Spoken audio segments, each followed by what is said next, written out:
Bueno, hoy día vamos a revisar algo de los modelos de salud en la salud pública. Vamos a ver modelo de salud chileno, un esquema general y los niveles de atención y prevención. Entonces, para recordar un poco, tendríamos que los problemas de Chile, los problemas de los países, ¿cierto? Son un poco los que guían también las políticas públicas. Esto ya sean políticas públicas de atención propiamente tal, políticas públicas de prevención, etcétera, etcétera. Entonces, primero también nos vamos a fijar en qué nos preocupa de la población, cuáles son las principales enfermedades, cómo está demográficamente la población, porque en base a eso son las políticas que vamos a realizar y además los modelos que vamos a adquirir. Entonces, para hacer frente a los problemas de salud de la población, sí vamos a necesitar un sistema de salud que funcione en base a un modelo de salud determinado, ¿ya? El sistema de salud se entiende como este conjunto de diferentes organizaciones que participando coordinadamente, ¿cierto? Logran dar atención, logran respuesta a los problemas de salud de la población. Pero obviamente todos se basan en un modelo de salud. Entonces, existen cuatro modelos bastante básicos, hay combinaciones de ellos, etcétera, pero en general es el modelo de Beveridge, el modelo Bismarck, aseguramiento nacional y el modelo de bolsillo. El modelo de Beveridge es, bueno, obviamente él fue un señor inglés, ¿cierto? El cual diseñó el sistema de salud nacional inglés del Reino Unido, eh, donde el sistema de salud es financiado por el gobierno a través de los impuestos. Entonces, básicamente, tú no pagas, sino que el financiamiento, ya sea de hospitales, de clínicas, de centros de salud ambulatorio, etcétera, los paga el gobierno. Pero obviamente el gobierno debe recaudar ese dinero a través de los impuestos a las personas. Y obviamente necesita, o sea, por lo tanto, las personas van a tener que pagar niveles bastante altos de impuestos, aproximadamente un 40% de impuestos. Recuerden que acá en Chile el impuesto en general es 19%, que es el IVA, ¿cierto? La mayoría de los hospitales obviamente le pertenecen al gobierno. ¿Por qué? Porque si él es el que paga, bueno, él es entonces el que también es entre comillas, dueño de este hospital. Y además no se paga por la consulta médica. O sea, tú a través de tus ingresos, a través de tus impuestos que pagas, estás pagando la consulta, digamos, ya sea la consulta médica, ya sean procedimientos de kinesiología, de terapia, etcétera. Los estás pagando, por lo tanto, tú no pagas de tu bolsillo. También existen consultas privadas, pero la verdad es que muy pocas. Y en general también, si bien no pertenecen al gobierno, son controladas o son supervisadas, sí, por el gobierno. Algunos países con este modelo es el país, bueno, obviamente Gran Bretaña, ¿cierto? Que es el país que nace con esto, España, Escandinavia, Nueva Zelanda, etcétera. Y fíjense que Cuba representa este modelo, pero desde una manera bastante extrema. ¿Por qué? Porque Cuba, y en este caso ya sea el Estado, el gobierno de Cuba, es quien regula en un 100% todo el sistema de salud. ¿Sí? No existen consultas privadas ni en el más mínimo caso. Por otra parte, el modelo bismarckiano se asigna a este señor Otto von Bismarck de Alemania. Plantea un modelo de seguridad social, no solo de atención, sino que de seguridad social, y utiliza un sistema de aseguramiento que es financiado tanto por los empleadores como los empleados, ¿ya? A través de un cierto pago. Entonces, este sistema lo paga tanto el trabajador como quien contrata a ese trabajador, esa empresa, ¿sí?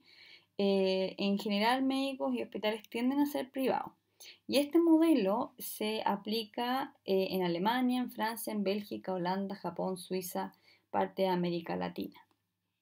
La verdad es que Chile es quien basa su sistema de salud en este modelo, en el modelo de Bismarck. Sin embargo, igual Chile tiene o sea, si bien lo basa en el modelo de Bismarck, tiene unas matices con un mix de otro modelo que ya lo vamos a ver.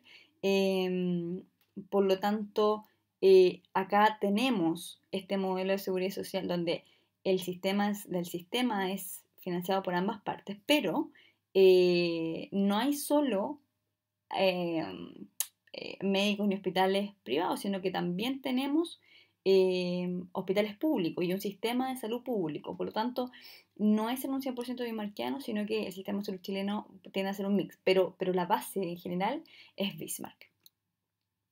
El modelo de aseguramiento nacional mezcla elementos de BBH y Bismarck, utiliza proveedores privados, pero el pago proviene de un programa de gobierno. En realidad, este programa de gobierno, el gobierno obtiene impuestos, obtiene el dinero a través de los impuestos de las personas, obviamente.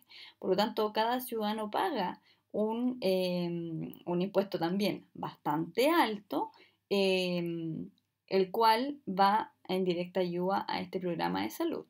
Existe obviamente este aseguramiento nacional y al ser nacional y al ser regulado por el Estado, lo hace mucho más barato y más fácil de administrar, está mucho más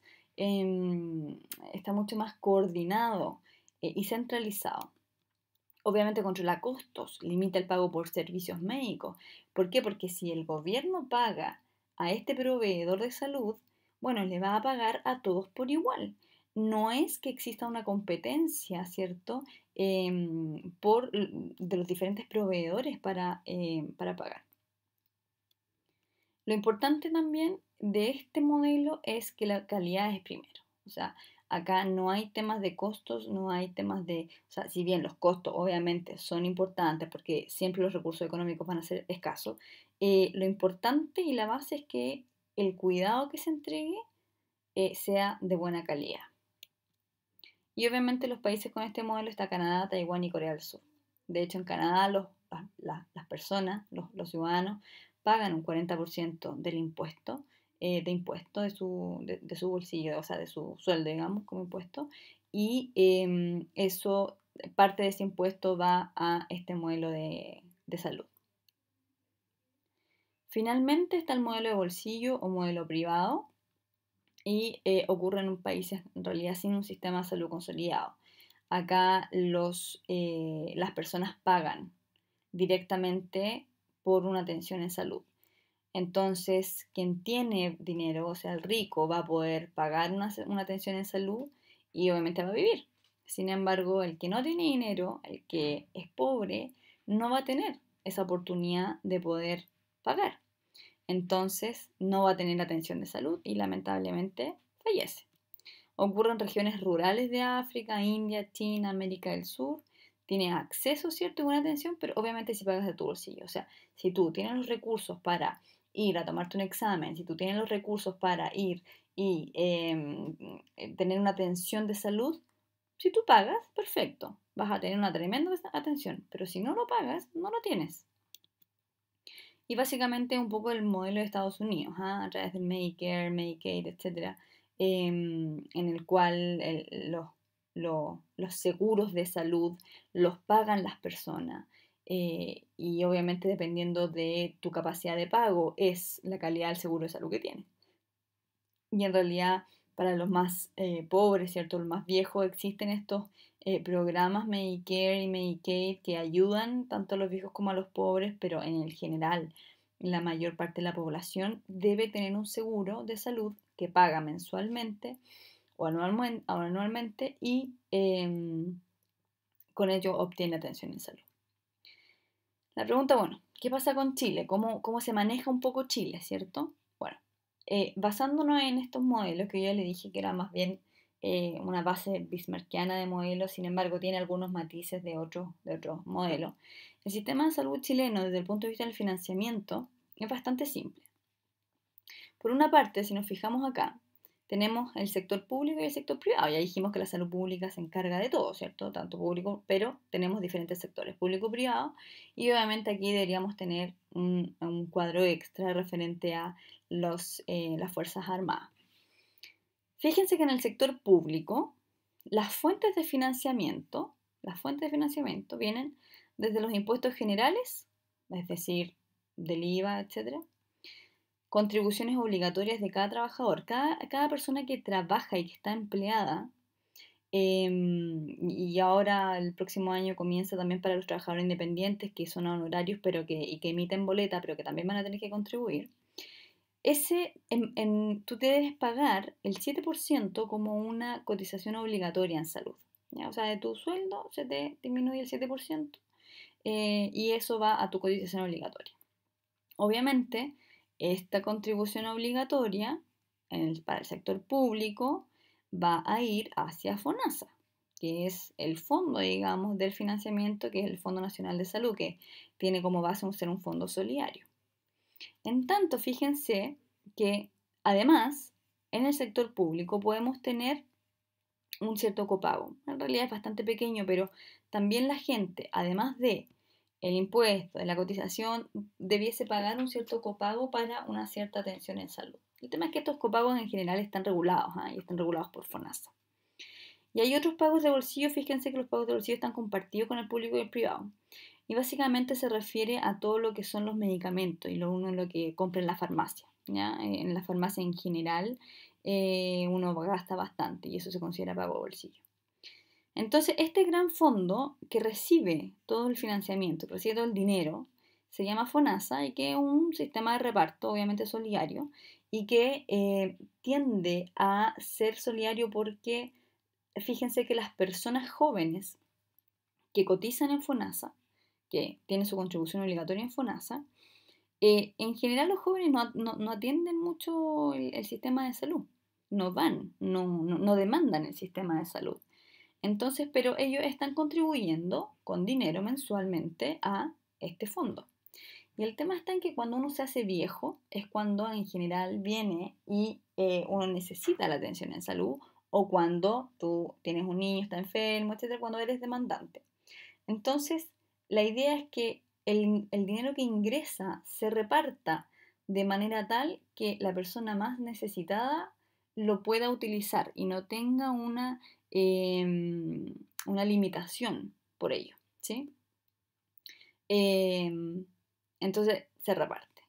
Luego, fíjense que, bueno, FONASA es el sistema, digamos, desde el punto de vista de la administración en general. Pero también hay ciertos proveedores de salud, o sea, los que otorgan la salud propiamente tal, ¿cierto? Los que atienden a la población cuando necesitan algún procedimiento médico, enfermería, kinesiología, etc. Entonces,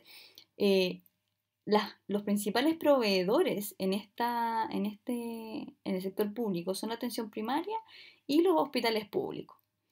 ¿Y por qué aparecen las municipalidades aquí? Bueno, porque las municipalidades son las que tienen a cargo los centros de atención primaria, los famosos CESFAM, los famosos consultorios, ¿sí?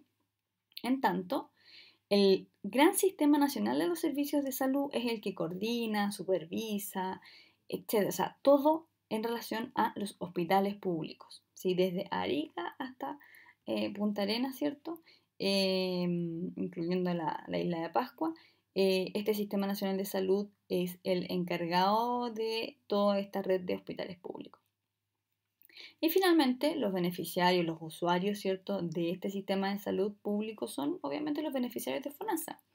Tú pudieses estar en el sistema privado cotizando en ISAPRE y atenderte en un hospital público, pero va a haber algún costo que esa ISAPRE tiene que pagar, ¿ya? Bueno, y por otra parte está el sistema privado, donde, fíjense, también tenemos parte de pago de bolsillo. Y que el pago de bolsillo, si se fijan, ya lo linkeamos directamente a las farmacias privadas. Es por eso que yo les comentaba antes que el principal gasto de bolsillo en Chile es por la compra de medicamentos a través de las farmacias, ¿ya? Y la mayoría de las farmacias son privadas hoy en día. Las contribuciones obligatorias tú también tienes que ser, al estar empleado o al estar del próximo año como honorario, también vas a tener que pagar el 7% de tu sueldo. O sea, esto es obligatorio, siempre va a ser obligatorio. Y estas contribuciones obligatorias en el sector privado, bueno, va a ir hacia las ISAPRES, que van a ser quienes manejen, digamos, los planes, los dineros, etcétera, de diferentes planes de salud, ¿ya? Y aquí fíjense que aquí está el mix, que tú eliges libremente dónde cotizar tu 7% e inclusive pudieses cotizar un poco más a través de las contribuciones voluntarias y a través de eso tú pagas un plan de salud que tú eliges y tú eliges dónde te quieres atender y tú eliges cuánto quieres pagar, cuánto quieres copagar, a qué miembros de tu familia quieres incluir en este plan de ISAPRE, etcétera. Entonces, la verdad es que es bastante este modelo, esta parte, digamos, es muy relacionada a lo que sería el modelo de bolsillo, en el sentido de que si tú tienes, dependiendo de tus capacidades económicas, va a ser el plan que tú puedas tomar en la ISAPRE, ¿sí? Y si seguimos bajando la línea, fíjense que desde el punto de vista de los proveedores en el sector privado, obviamente va a estar los médicos, las clínicas y todos los hospitales privados, ¿cierto? Y cuando ustedes se van a atender a estos proveedores, fíjense que tú pagas la consulta ya sea a través de la ISAPRE o a través de un copago, directamente ahí, ¿cierto? Pero fíjense que aquí hay una línea bastante entretenida que viene desde el fondo, si tú cotizas en FONASA, eventualmente también te puedes atender en hospitales privados. ¿Cómo es eso? Bueno, es a través de la modalidad libre elección, en donde tú, cotizando en FONASA, vas a una ISAPRE que está en convenio con FONASA y que según el procedimiento, según el nivel de FONASA, según diferentes elementos, tú pagas un copago, ¿cierto? Y te puedes atender en esa clínica privada. No habría problema, ¿ya? Y finalmente, obviamente, y aquí que está, ¿cierto? Los beneficiarios de la ISAPRE, las personas que se atienden como en la ISAPRE, obviamente son los que cotizan en esta parte. Y aquí está lo que yo les comentaba, ¿cierto? Que hay algunas personas que, eh, siendo FONASA, atendiéndose en hospitales privados, serían beneficiarios de FONASA, pero con modalidad libre elección, ¿sí? Es el general, el panorama general desde el punto de vista del financiamiento. Desde el punto de vista del sistema más bien general, que es muy similar a lo que ya habíamos visto, teníamos el sector público, teníamos el sector privado y teníamos las Fuerzas Armadas, ¿cierto? Cada uno con los fondos financieros en los que se obtiene el dinero, ¿cierto? Ya sea a través de impuestos, cotización obligatoria, etcétera. Y obviamente en el privado está todo el tema del pago bolsillo a ciertas empresas. Obviamente las personas que regulan los compradores, en el caso del público FONASA, privado ISAPRE, y también aparecen las mutuales en el privado, y las mutuales son generalmente asociadas a las empresas con un número determinado de empleados. Los proveedores, como ya les había dicho, municipalidades a través de los centros de atención primaria y el Sistema Nacional de Salud con hospitales y clínicas públicos. Y los usuarios van a ser los beneficiarios de FONASA. En general, se habla de que las personas, los chilenos, el 70% de los chilenos pertenece a FONASA, más o menos un 23%, 25% a ISAPRE y el resto como empleado de la Fuerza Aérea. Y si se fijan acá en las Fuerzas Armadas, perdón, Fuerzas Armadas, no Fuerza Aérea, en las Fuerzas Armadas tienen también impuestos generales, ¿cierto? Quien regula todo esto y quien provee la atención en salud están relacionadas a las Fuerzas Armadas, ya sea el Hospital FACH, el Hospital de Carabineros, etc., el Hospital Militar, y obviamente los usuarios son los empleados de las Fuerzas Armadas, ¿ya? Y es eso también bastante general desde el punto de vista del sistema chileno, cómo funciona. Hay otras instituciones, que son las que vemos acá, que también favorecen la regulación y el funcionamiento del sistema de salud propiamente tal.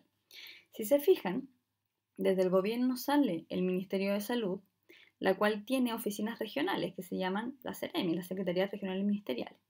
Entonces el MinSal, al ser el cuerpo, la cabeza, digamos, del sistema, el ente regulatorio, el ente fiscalizador, etcétera, debe tener sus mini oficinas, digamos, en cada una de las regiones, que son las llamadas CEREMIs, que velan porque se cumplan todos los planes ministeriales, se cumpla la fiscalización ministerial, etcétera. A su vez, tenemos la Subsecretaría de Salud Pública, de Redes Asistenciales y la Superintendencia de Salud. Fíjense que la Subsecretaría de Salud Pública lo que hace es que vela y fiscaliza todo lo que es el subsistema privado, ¿sí? Incluyendo los motores de seguridad. La Subsecretaría de Redes Asistenciales lo que hace es que vela y fiscaliza también al subsistema público. Y por otra parte, la Superintendencia de Salud también vela por, ya sea que FONASA funcione bien o las ISAPRES funcionen bien. Acá al lado aparece Senabast, que es la Central Nacional de Abastecimiento. Y si se fijan, la Senabast es una central, como la palabra dice, de abastecimiento, que abastece de todos los insumos, medicamentos, vacunas, etcétera, al subsistema público de salud. Eventualmente, el subsistema privado pudiese adquirir sus insumos, sus medicamentos de manera privada. No directamente el Senabast, o si ellos lo desean, directamente el Senabast, pero ahí depende un poco de los contratos que se hagan, etc.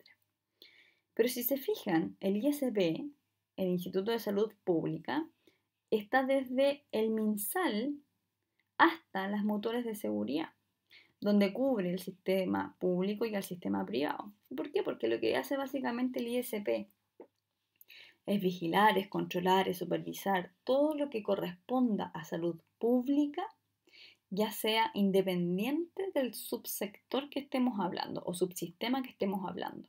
O sea, el Instituto de Salud Pública vela por toda la salud de la población, principalmente desde un punto de vista de la vigilancia microbiológica, la vigilancia de las enfermedades, de la vigilancia de ciertas regulaciones con estudios clínicos, etc. ¿Sí? Pero lo vea todo. Entonces, esos son los entes en general que participan en un sistema de salud y en particular en nuestro sistema de salud público. ¿Cuáles son algunos de los problemas que hemos tenido? Bueno, necesitamos tener principios para un buen sistema de salud, porque en Chile la verdad es que la salud o el sistema de salud es muy criticado, que funciona mal, que no atienden, que hay larga lista de espera, ¿cierto? Entonces, un sistema de salud debe promover mejoras sanitarias colectivas. Esto quiere decir que el sistema de salud debe proveer, promover ciertas mejoras sanitarias, acciones sanitarias que involucren a toda la población, independiente si es del sistema público o independiente si es del sistema privado. Obviamente, Alma Ata, que ya en 1978, releva la atención primaria. Bueno, ahí vamos a ver qué es lo que es la atención primaria. Si estoy en el texto, ustedes deberán leer qué es la atención primaria. Y dice, mira, debemos tener acceso universal a la atención y cobertura en función de las necesidades. O sea, acá la atención en salud no va y no debe pasar por la cantidad de dinero que yo tengo, sino que yo, como Estado, debo asegurar un acceso universal en la atención y cobertura dependiendo de lo que la población necesite, no de la población que pueda pagar o no pueda pagar, ¿sí? Además, plantea que la equidad sanitaria es parte del desarrollo orientado a la justicia social. O sea, lo que nosotros no queremos es que se produzcan injusticias que pudiesen ser prevenibles. Ojo, una persona que se me muera porque no tuvo un acceso o una atención adecuada, eso es una injusticia, ¿sí? Además, empodera a la comunidad. La idea es que la comunidad misma, las personas, participen en la definición y aplicación de las agendas de salud. ¿Quiénes serían los que se atienden? ¿Cuáles serían las enfermedades cubiertas? ¿Cuáles serían las mejores leyes, políticas públicas en salud para tener una comunidad más saludable? O sea, la política pública no se va a hacer solo en cuatro paredes con la opinión de personas que solo pertenecen a la salud, sino que la idea es que la misma comunidad completa participe. Y esto obviamente otorga un enfoque sectorial en salud. Y este sistema de salud, como yo ya les había dicho, de los diferentes entes, qué sé yo, también se va a dividir en ciertos niveles, porque yo debo, bueno, voy a tener que jerarquizar, categorizar quién necesita más ayuda, quién necesita menos ayuda, dónde voy a invertir el dinero, dónde no, etc.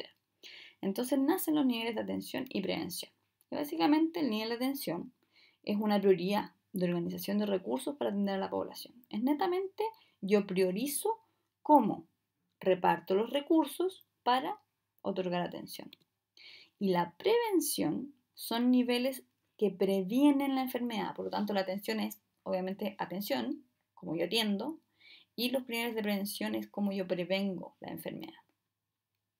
Y por otra parte están los niveles de complejidad, ¿cierto? Que son ciertos procedimientos que comprenden la actividad de una unidad asistencial. O sea, ¿qué tan complejo es un procedimiento en comparación a otro?